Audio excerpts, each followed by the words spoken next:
Hi everyone, and welcome to another episode of the Hayastan Podcast. Today we will be speaking with Hrak Melkonyan, a repatriate from Los Angeles. Welcome to the program, Hrak. Hey Nshan, I think it's really cool that you're doing this. Thanks, Hrak. Tell us a little bit about yourself and the community you grew up in. Okay, I grew up in Glendale, California, primarily Armenian community. You know, there are different statistics, it could be 60%. I could go with this. In my high school, 80% of the kids, 80% of the students were Armenian. That's something you can find on Wikipedia. So, Herbert Hoover High School. So that's to say in short what my community was like. It was a very Armenian, or at least a very Armenian populated community, and it was awesome. And that was a state school, a state high school. Yeah. It was not Armenia. It was called Herbert Hoover High School. So, did your experience growing up in LA help convince you to move to Armenia?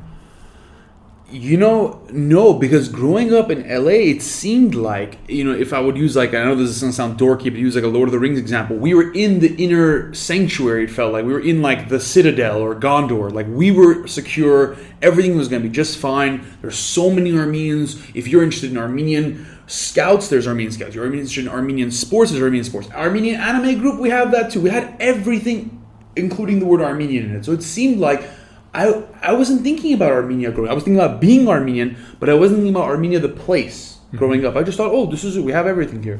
This is Armenia, if anything. An Armenian anime club? We had that, yeah. Were you a part of that club? I wasn't. They met up at Legacy every now and then, but I wasn't. No, I was too young to my parents were like, what club? I'll just go to Scouts or something.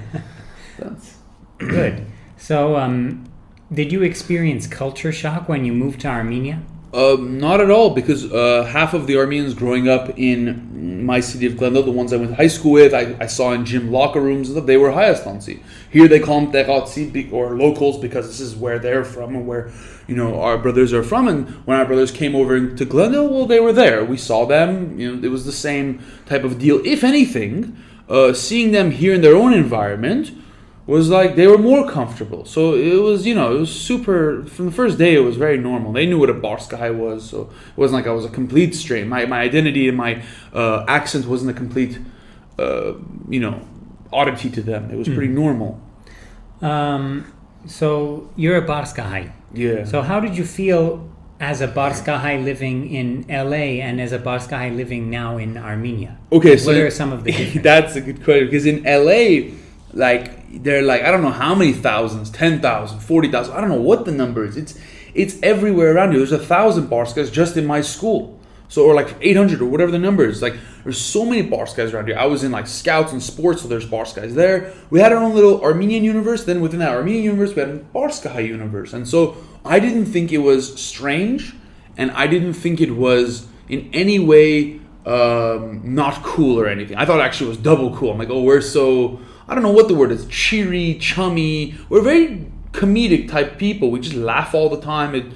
I like being Barskahai, or I did at least, because when I moved here, I came to realize that calling myself Barskahai, speaking like a Barskahai, kind of, revolving or orbiting that identity was not a pragmatic solution to repatriating and eventually assimilating to this country. Because coming here, calling yourself Barskahai, it's misleading. They don't understand what that means sometimes. Someone might not misunderstand. They might think you're a half Persian, half Armenian, which then that could cause, I don't know what kind of issue for some people here. So you can later cut the stuff out if you want. It's good or bad. But yeah, so people out here don't really always that if you're gonna hang out with them, certain people, they don't, they just might say, are you half Persian? If you are, that's cool, but I just want to know. And then you start realizing, instead of getting to that conversation, just say, yes, America, that's the end of it. And now I'm here, and then you just switch. You become, this is the reality now, not these other realities that they're not even that familiar with. They're a little familiar with it, but it just makes life easier. A lot of people can misinterpret what Barskahai means. Yeah, they could think your dad's literally a Persian, not just an Iranian citizen, but ethnically Persian. And that could cause not an issue, but you're definitely creating roadblocks if you want to assimilate here. This might be the reality I face, and it's not the real reality. I don't know. But what I've seen in my own hayat, amongst my own friends, even coworkers, it's dude, if you're not full Armenian, that's fine. but don't be so uppity about it. You know, what if you're half, like, I don't know, let's just say you're half, I don't know, Bulgarian. Okay, you mentioned Bulgaria once or twice.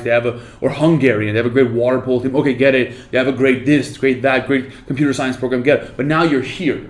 So you're here with us. We're not Hungarian. So there's a certain limit of what they'll allow of another culture to permanently hang out with them. There's this idea of like, if you're Armenian, you're Armenian. That's kind of what's going on. Mm-hmm. That's the end of it. Well, I remember I did have a taxi driver who asked if I was not full Armenian. And when I told him I was only half Armenian, he did end up driving a little crazy. Really? Yeah. I think that shouldn't be the way it is. I'm not happy but about that only happened once. Okay, yeah. I don't In know. 2 years. That's good, yeah. But it does happen, of course. Yeah, like, and the worst part is you might enter into a mental space or a social space, or you might just hold yourself to a certain regard, and they might not say anything. And so with me being Barska, երբ որ ես հայերեն խոսում, մեկ ստենց եմ խոսում ու մարդ մտածի, էսի ուրիշ ձև է, ասլան չասենք իրան, որ մենք ուրիշ ձև ենք, մենք ուրիշ հատուկ տպավորություն ունենք իրան մասին. They might have such a special opinion about you that they might not even let you know. I think I've been in the fortunate position where they've trashed me and they've let me know. Like, hey dude, you sound like, you bars guys sound feminine. Try to sound a bit more kopit like us, or a bit more whatever they consider. And I just fix it. I got a portum իրանց նման խոսամ ավելի ստենց ես իմ չոմ ոնց հա, բայց իրանց նման էլի ուզում իրանց նման խոսամ, որ ստենց իրանցը ձուլվեմ. So you feel like your accent sometimes causes problems with local Armenians? It has in the past, and now I've fixed it. I think they can still tell կարան իմանան, բայց արդեն մետա հասը որ մի անգամ կհարցնեն ու արդեն իրաց համար всё նորմալ բան է, ասենք հա, էսի սպյուրքա է, բայց փորձում մեր նման լինի. So you use the term fix to describe changing your accent to match Yerevansi Armenians. Do you think that's the proper term? I don't know what because I've there's heard probably a better thing. I've heard some Armenians from here, from America, use the term makrvel. Makrvel, yeah, I've heard that too. Hayren makrvela. Accent, it's makrvel. So do you Clean think up, these are, do you think fix or clean, are those the right terms to use I think here? it's so beautiful that there are Spurkais and there's diasporans, and then I've always been fascinated with Western Armenian culture. I'm not Western Armenian by any measure of the stick, but because I was in Scouts and AYF and stuff, I found being Western Armenian is so cool. It's almost like being Batman or something. You have this like goal or this like this thing that's happened, and now you have to spend your life, kind of a portion of your life, trying to amend what has happened. This amazing again, back to Lord of the Rings, like this elfish world, this world of like vast literature and peace and wonder, which was, I think, was at one point Western Armenia or Western Armenian peoples. The Mines of Moria. That kind of thing. Oh, it's beautiful. The Mines of Moria. That's a very good analogy. Yeah, we saw cavernous caves, those beautiful diamonds and the size of emeralds. Yeah, exactly. Anyways, right. Good. So, did anyone call you crazy when you decided to move to Armenia? I think people call me crazy in general. Okay. But sure, yeah. No, I'm just kidding. Hopefully not, probably. But no, I mean, of course, people were wondering how financially I'm gonna make it, how, I don't know, socially I'm gonna make it, how you go somewhere, you have no family, no friends, no contacts, nothing. And that was the reality. Besides one good friend of mine, his name's Khachik. Besides him, I had no one to talk to here. I didn't know anyone. And I was just different enough where it took a lot of time. It's been 2 years. And this last weekend, I find myself on Saturday, I had like 15 people at my house. We're having a nice time, drinking, eating, singing. And I'm like, oh, I guess I have all these friends now. Work friends, union friends, regular friends, you know, friends I do activities with on the weekends, hiking, whatever. I'm like, oh, this is now something, some remnant of what I had in Glendale. I would say in Glendale was much more and much richer, much older friendships. But this is good now. I have these people, these Deghatis, these Syrian Armenians. Unfortunately, no one, besides Tigran, no one from the Western Hemisphere have I actually kept, and yourself, that like, because everyone from the Western Hemisphere, such friendship, which I think is the most important part of repatriating. Like American Armenians. Yeah, American Armenians, French, Australian, these types of Western Hemisphere Armenians, որովհետև շատ հնարավորություն ունեն, որովհետև շատ ունեն, դժվար է իրանց համար որ կմնան։ Ասենք գալիս են, տենում են, ոգևորվում են, ասենց, այ Հայաստանը էս բան, բայց դա պրոստա իդեալ է։ Այդքան որ ես նկատում եմ, որ այս մարդը 6 ամիս հետո կզգա, որ այդքան effect չունի, այդքան բան չունի անլուս տեղ, ինչքան որ մատ գործան $1000 ջեբը դնան, ինչքան որ կարա մնա նորմալ գործով, էլի կարա ավել լավ սարքի ընդեղ. So he goes like, I'm gonna go back. Plus I have family, and the last one, I have friends there. I'm telling you, the place where you have friends, the place you belong, the city you belong to is the same city. If you left that city, people would notice.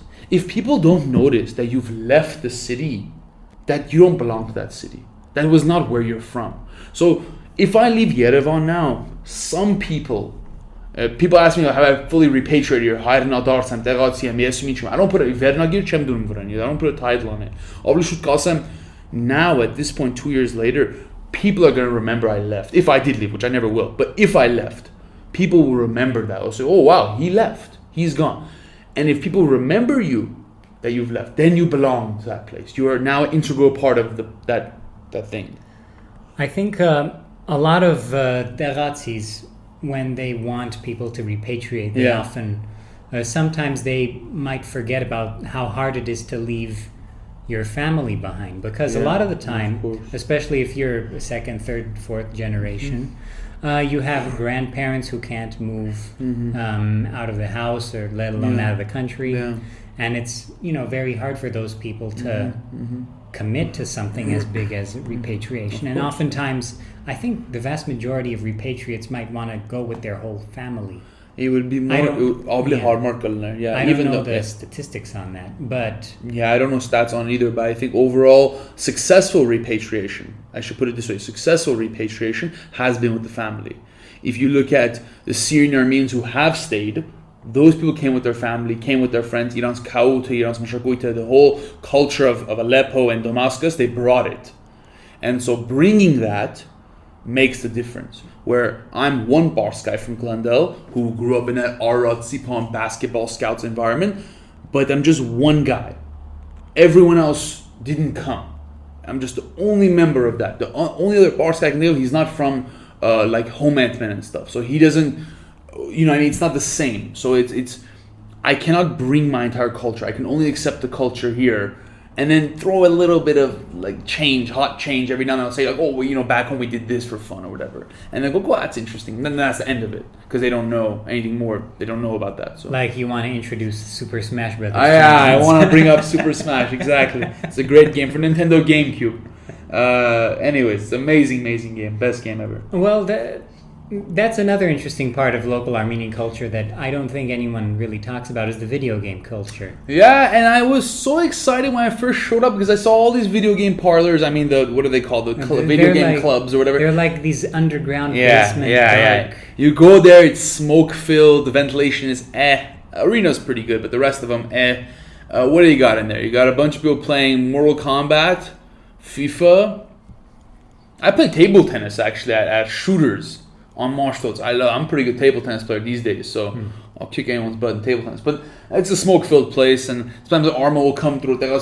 He's like smoking while playing. It's like he's an expert, but he's like a smoker ping pong player. Smoking. Oh yeah, it's just in his mouth like.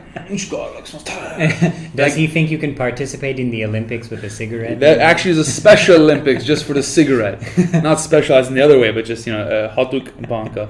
So yeah, I mean, I was very disappointed when I saw they don't really play Nintendo games, but then Nintendo didn't support Armenia or doesn't support Armenia. Nintendo is very selective of where. Right, I don't think they don't sell anything. They don't have there's no Nintendo store here, and it's probably expensive. Too expensive. Probably not lucrative. It's not lucrative. That's probably what's going on. And so Xbox more PlayStation.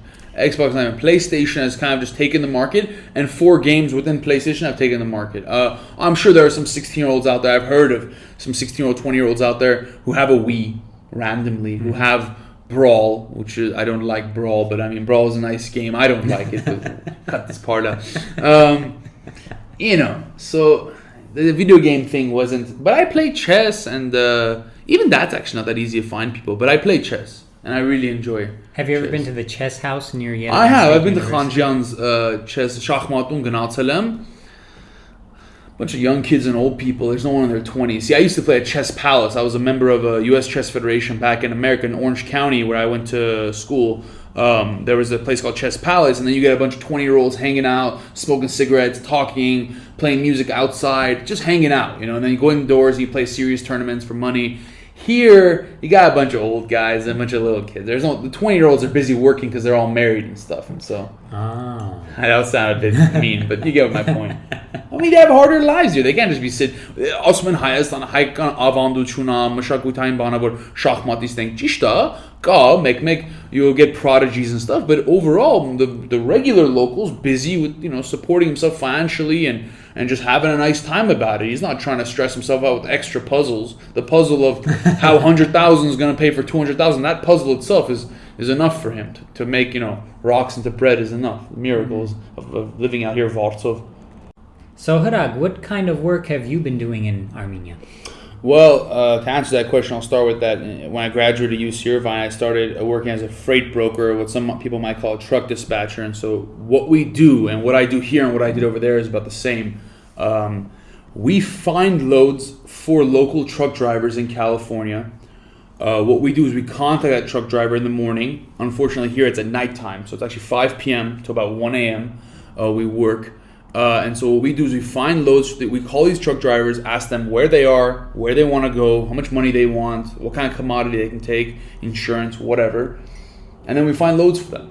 I have about 7 guys doing this right now in an office. We're on Sayat Nova. We're actually looking for more people. So if anyone speaks English and wants to do, it's a decent job. It's commission based, but it's a decent job. And yeah, it's called truck brokering, and it's a booming industry out here. It's quiet because of certain reasons, but it's a booming industry. When I moved out here, there were 4 offices. 2 years, there's 20 offices. Over 800 people are employed by this job. So in 2 years' time, they opened 16 new offices? Yeah, not just one company, but 3 or 4 different companies. They're all fighting against each other, all American companies.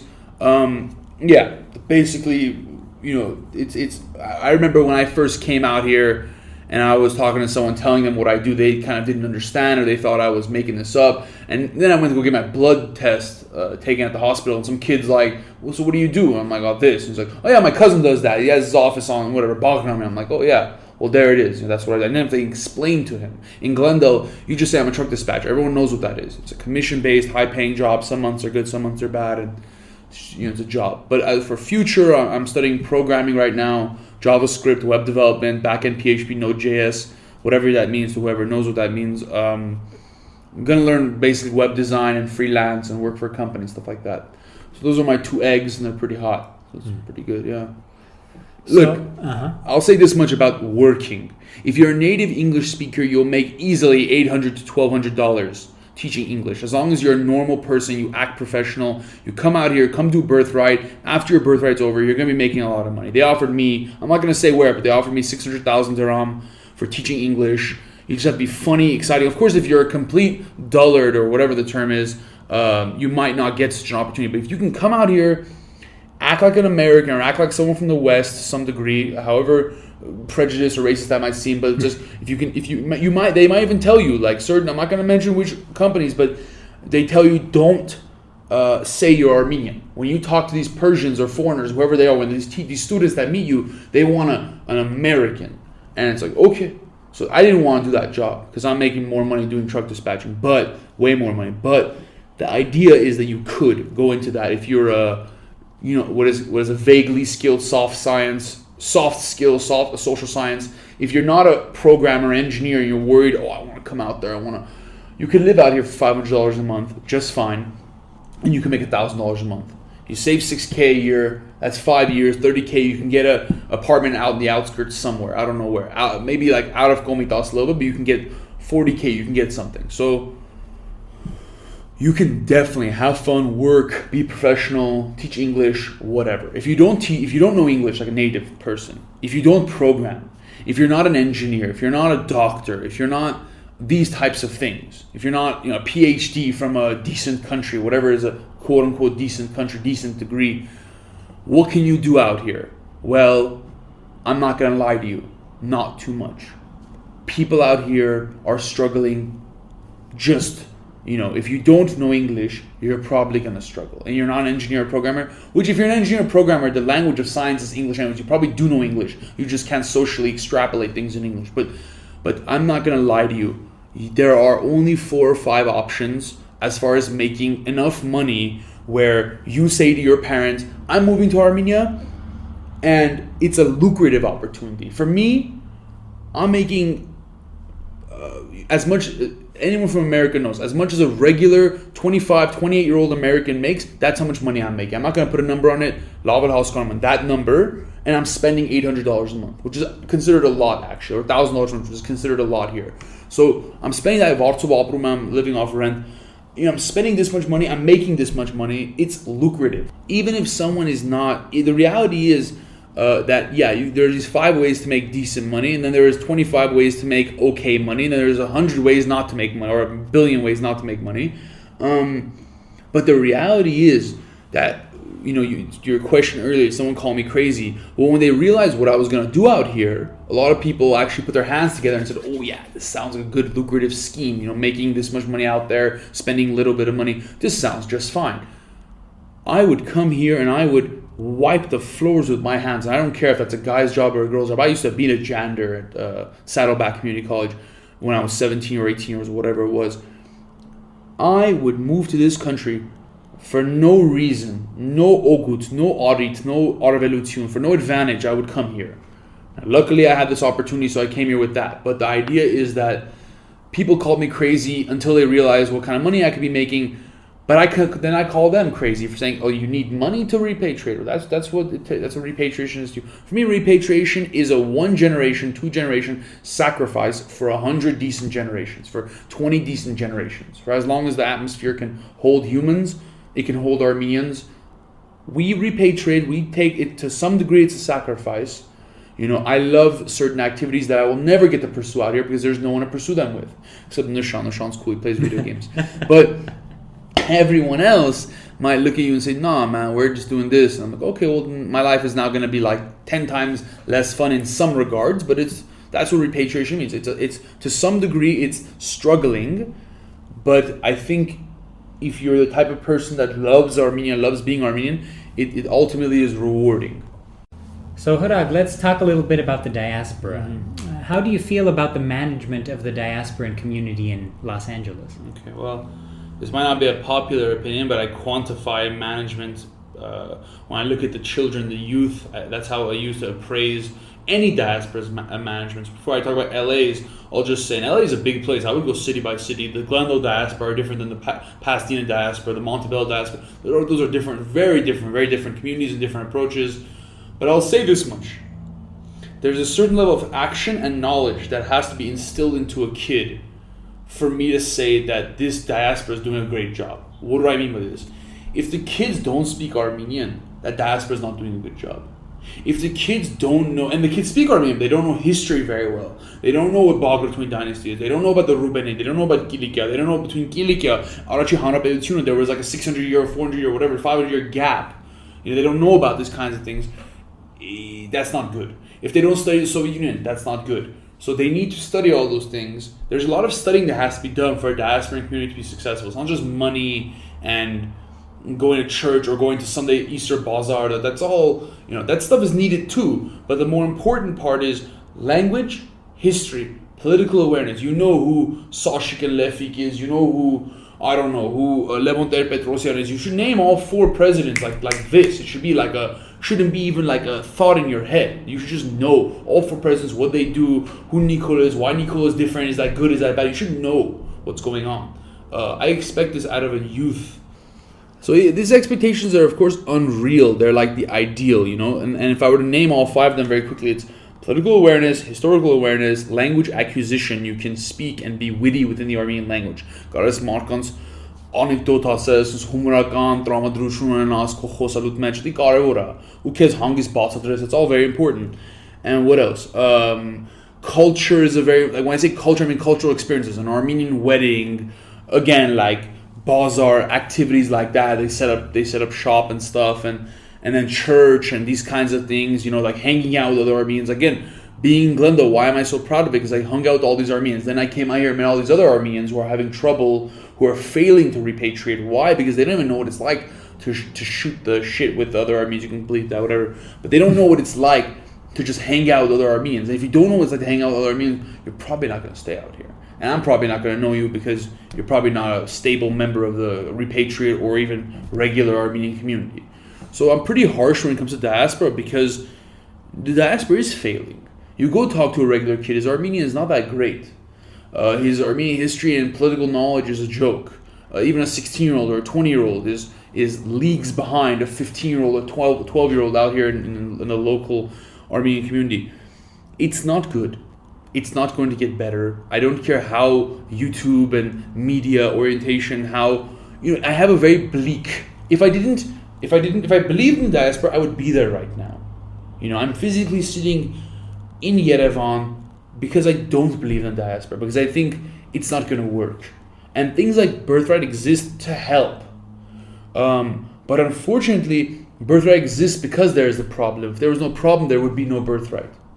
So birthright and repat exist because we're having an issue with people repatriating, because people need help, because people are not understanding how I'm not even getting into like how many things are different between a diasporic community and a local community. It's very different. Only the language is the same, basically. Everything else is different. Almost everything else. So I have no hope for the diaspora. That's why I left the diaspora. It's a failed project. What diaspora? I remember when I was 8 years old, and it's not childhood memories. I've cross-referenced my memories with 16-year-olds and 28-year-olds at the time. That was a much stronger diaspora. People would speak Armenian like it was nothing. Հիմա մարդու հայերեն խոսա ոնց որ բեր ազգում, ոնց որ sense դժվարությունով է խոսում։ Մենք որ ստե տեղափոխվել ենք հանգիս հայերեն խոսում, բայց էլի հավասար չի տեղացի հայերենը։ Ու դու սփյուռքում խոսում ես, խառնվում են երեխեքը, չեն ջոգում ինչ ես ասում։ Խոսում ես մեր բարափաշարը համարյա սփյուռքի ինչքան է հարուստացել, գնում ենք այնտեղ մի բան բացատրում ենք, նկարագրում ենք, չեն ջոգում ինչ ենք ասում։ English please, անգլերենով ախպերս I'm not like this grand teacher. I feel like that's more you. You can be tolerant and have this teacher-like wisdom. And if someone can't keep up, I just have no business with them. Personally. It's just difficult for me. It's so difficult. When I meet an Armenian who doesn't know Armenian, I basically consider that person to have 0.0 access to Armenian cultural psychology, which is so important. When I meet an Armenian who doesn't know Armenian, I just feel like, dude, wow, like, what is it like to be in the not knowing? Because I never didn't know Armenian. I always knew Armenian since the age of cognizance, 6, 4, whatever. You start to realize you exist in the world. Whatever age that is, 3. My existence, my comedy, my acquisition of the world, my understanding of the world was within the Armenian linguistic prism. So I'm lucky. Or maybe I'm unlucky because I'll never know what it means not to know, as far as to know 0 at least. Of course, there's so much I don't know. I don't know Russian. If I knew Russian, just like the Armenians who don't know Armenian, because I don't know Russian, there's so much I'm missing out on in Yerevan. Believe it or not, even though Russians, they say it's dead and the Soviet Union's over, and Russian is a huge quintessential part of Armenian comedy and Armenian daily life in Armenia. Maybe not always Yerevan, maybe Artsakh, maybe Gyumri, maybe wherever, but knowing Russian, having that in the back of your head, you understand certain cultural contexts much better. And references. References, yeah. I can't tell you how many times things have gone over my head. I'm sure. Mine too. Hayastan Podcast. I'm so sorry I can't... I'm so sorry to be a bearer of bad news. And maybe I'm wrong. I'm nothing special. I'm just I'm one of the last people of my own demographic to exist. But so do you feel that as a Barska Hai, like maybe your take on the diaspora's success and failure is a little different than someone from somewhere else? I think West Armenians are used to, not all West Armenians, but I think 3rd or 4th generation West Armenians are used to and have tolerance towards Armenians who don't know Armenian. They're used to it. It's not a shock. But for me, growing up, I didn't meet anyone like that until I was 20 years old.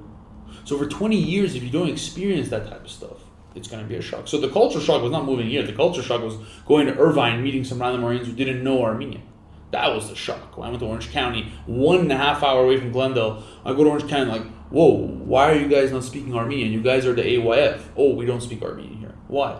oh, well, that's just how it is. We've just learned that way. But that whole psychology is so sad because it's like, why are you riding donkeys? Because the Turks said we can't have horses. Why? I don't know, it's just been like that. Why are you paying double taxes? The Turks said we have to pay double taxes. Why? It's just like that. Why is this place not called Western Armenia? Ottoman Hayastan? Well, because it's called Ottoman Empire. That's just the way it is. This Orwellian acceptance of failure doesn't exist within me. It began to creep into my life when I saw my friends say, yeah, our friend Armaz doesn't speak Armenian that well, so we're not going to speak Armenian tonight, or tomorrow, or ever. Oh yeah, this person, married an Armenian, so we're not going to speak Armenian right now. Okay. See you later. I had a 3-week notice to move to this country. I left my girlfriend, my friends, my family, everything. And it wasn't hard because it was so failed. It was getting worse and worse every day. Cut all this out, but it's more for you, Nshan. It's more, and this is not so much my opinion as it is a filmable reality. I don't want to say science. I'll just say filmable, empirical reality. You go to dinner tables, you go to Rafi Kebab, you'll hear more and more English every day. I requested this whole thing being Armenian. Whether my Armenian is good enough or not to do that, that's a different question. But we do this in English for who? For the diaspora that can't understand Armenian.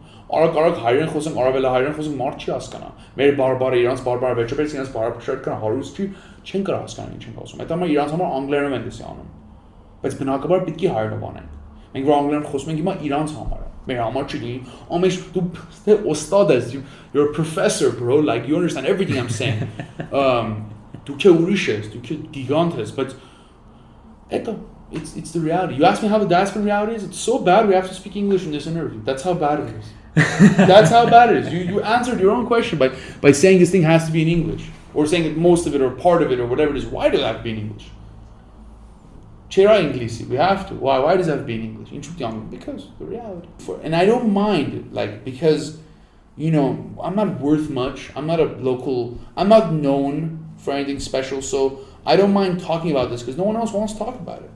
No one wants to talk about the failure and the embarrassment of a diaspora that cannot speak Armenian, that doesn't know the history, it's just clueless, man. Clueless. And they say it's beautiful and they're all different. Yeah, they are, but I love that part of it too. He's half British or half Spanish and he has that side of him and it's beautiful, but there's a limit to what I can consider interesting and what I consider ill-pragmatic at one point or another.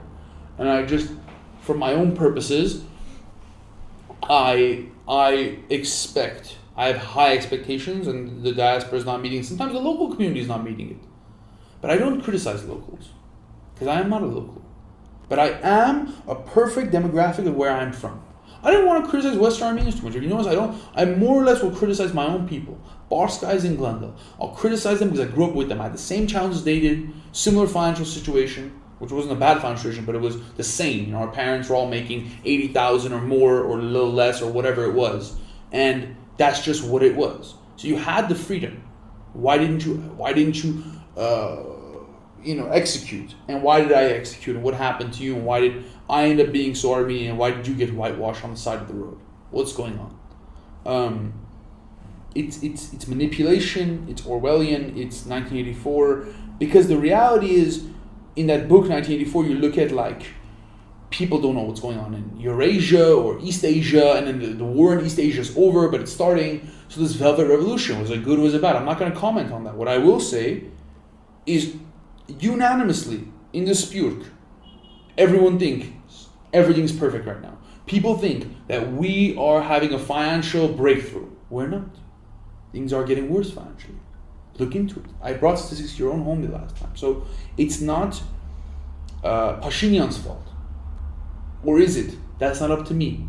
What is the reality is things have gotten more expensive. What is the reality is people are divesting in this country. Other countries. Why? I don't know. I'm not a political economist. You brought me here, but I'm not. Unfortunately, I can't answer that question. I can only bring up the question. I'm easy. I study philosophy. I'm a loser. It's easy for me to bring up the questions. Diaspora, wow, diaspora. You grew up there. We grew up there. We left that place. What does that mean? We left our homes, our families, our friends. If you critically think and ruminate about it, it's mind blowing. But there is no other way to be Armenian in 2019. In 1999, you could be in Glendale and you would think it's Yerevan, Armenia, or Tehran, Armenia, or whatever you want to call it. Tehrangelis, Yerevangelis, whatever you want to call it. But in 2019, when Syria is in its situation, Lebanon is in that bad situation, Iran's in a bad situation, those three other countries are pretty strong too when it comes to being Armenian. You have to live in Armenia. There is no other reality. It's not I choose one or the other. It's you can lose your connection to your culture. I'm not saying you're like less Armenian. You're still Armenian. You just don't have as much authority to say what is and what is not true within the local Armenian sphere, and just academically you might have a historical or political analysis on modern or even ancient Armenian events, and you might then find your words to have less meaning and less ears to hear, to listen to, because you just don't know. But people call me all the time. Why? I'm not an educated person. You are. I have a bachelor's degree. You're the master. You're the guy who studied Armenian history. I did a little bit of that, and I'm not an Armenian politician, but people call me because I'm on the ground. I'm here. In a sense, I'm corresponding with the reality of 2019 Armenia, Yerevan. I'm assimilating and falling into line with it. This is very crucial to understand the reality of what's going on. Հիմա տուն գխոսիս գոր Լոս Անջելեսի մասին, չէ՞։ Լոս Անջելեսի քաղուտի մասին։ Լեզվի խնդիրները Լոս Անջելեսի մեջ։ Բայց Ռուսաստանի մեջ Սփյուռքը նույն խնդիրն ունի։ Լեզվի խնդիրը շատ լսացել եմ։ Դե ես չեմ ուզում ռուսահայերեն քննադատեմ։ Ինչու՞։ Եթե տեղացիներն թե ռուսահայերեն քննադատեմ, ինձ կասեն, ասի ամերիկացի, ասի բանը արևմուտքից եկել, ասա որ մեզ ասի ոնց մեր կյանքը տիրապետենք։ Getting into that. I'm not gonna if Russian army թե ռուսահայեր ուզում են ռուս դառնան, թող ռուս դառնա, իրանց նա. I am a cultural leader of the Persian Armenian people of Glendale. I have a specific captain class title, and that's my title. Everyone who knows me, who truly knows me, knows I had influence in that community, knows that I gave that up to move here and have no influence here. And the Russian Armenians, that's their business.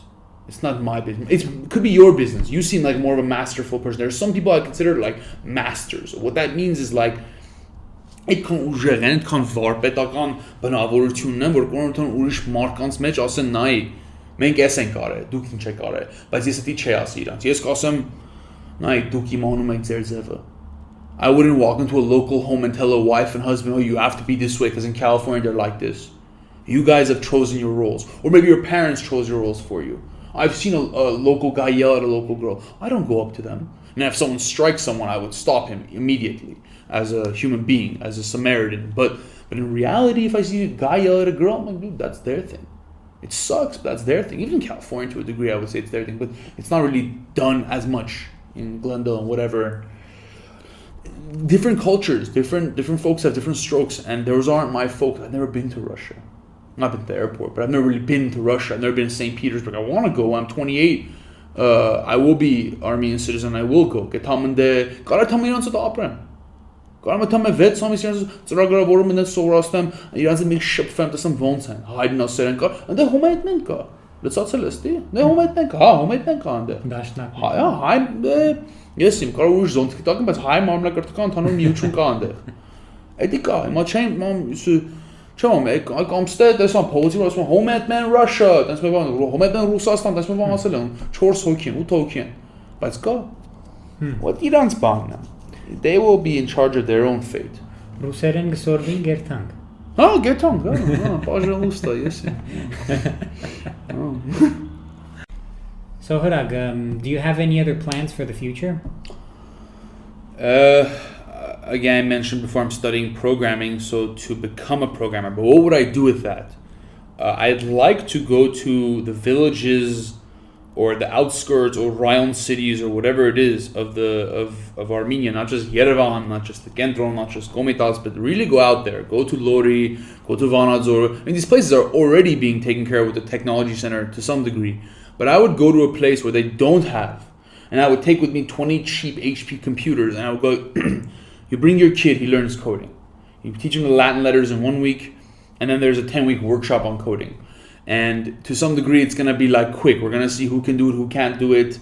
My program is not going to be everyone can code. My program is going to be, let's see who can code, who has an aptitude towards syntax, logic, mathematics, creating, developing. We'll take that person, make them a coder, move on. Because what's my plan? My plan is to make this country profitable. My plan is to, if they're going to charge us 30% tax, then let's all make $2,000. 30% of $2,000, $600, right? What is that? $200? Yeah, $600. $600 from each citizen. That's like, what is 600 times 1 million? I mean, come on, or times 500,000 even. We're talking about in the billions. So we need to turn a lot of people into coders. I don't care how generic that sounds. I don't care how short-sighted that sounds. We need to generate service-based income. We're already doing it. We need to do more of it. We don't need...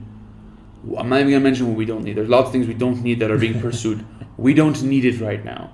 We don't need chess in school right now. Not right now, not today. 20 years from now, we'll employ chess. I'm a 10-year chess player. I'm a chess maniac. I know everything about Kramnik and Kochnoy and Gasparov and Karpov and the whole Soviet Union versus America. I know about Capablanca, Morphy. I can go on forever about the history of chess tactics, openings. I'm a chess maniac, and I'm saying we don't need chess right now. What we need is programming in the schools. Bartadir Sarkin, that we have a structure, then we have a solution, at least for now. Mm-hmm. We need to move in that direction. Or, at the very least, I'm moving in that direction. We'll see who goes. People are already moving in that direction, so I'll just move with them. And I'll be a programmer in 3 months. I'm going to finish the back end of site development. I'm going to work for another 3 months. So 6 months, 8 months from now, I'm going to be ready to give back. I'm not a genius. I'm not a math whiz, but I'm ready to give back in 8 months as a programmer. And make money, too. And show kids how you can make money. Because you know what? There's some cynical Armo kids out here. They have lots of kids. They look at you. You teach them history. You teach them this, that. And they're like, inch sabet. But they won't say this to programming. If they say this to programming, then they are idiots. But if they won't say inch sabet, because I'll show them with my, this is going to sound ridiculous, with my material things. How'd you get this stuff? It's not because I'm American. It's because I'm a programmer. Oh, you can be a programmer too. You can be rich too. Because unfortunately, these billionaire hats, these billionaire jackets, it speaks a certain medium. They want to be rich. Okay, that's fine. We can use that for our country's advantage. So, Hrak, we've talked a little bit about the diaspora, local issues, local solutions, repatriation. How would you like to conclude this podcast? I want to conclude it with positivity, hopefully, because yeah, sure, the diaspora doesn't have a future per se, but there can be new diasporas that might have a future. That I didn't mention before. An idea of a new diaspora first. Second, the idea of a person from the diaspora comes to Yerevan or comes to Gyumri or whatever for 2 years or 1 year and does volunteering or whatever they do, and they can get a lot of culture from here and then go back, and that could last them 10 years, 15 years, whatever.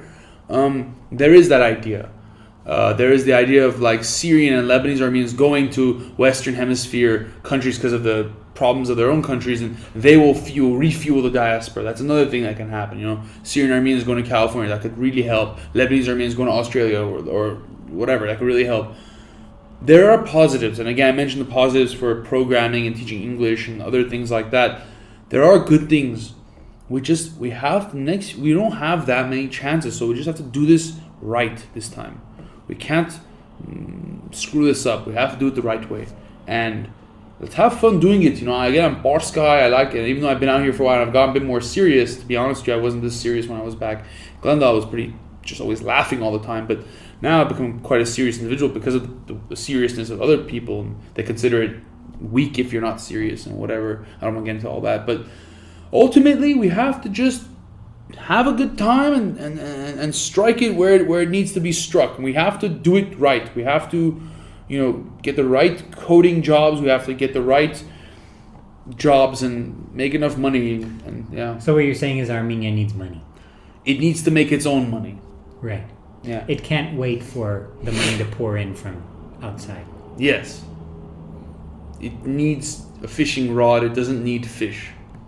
We'll see what happens. I'm not an expert on this topic, but I'm going to do my own part. I'm learning programming, as I mentioned before.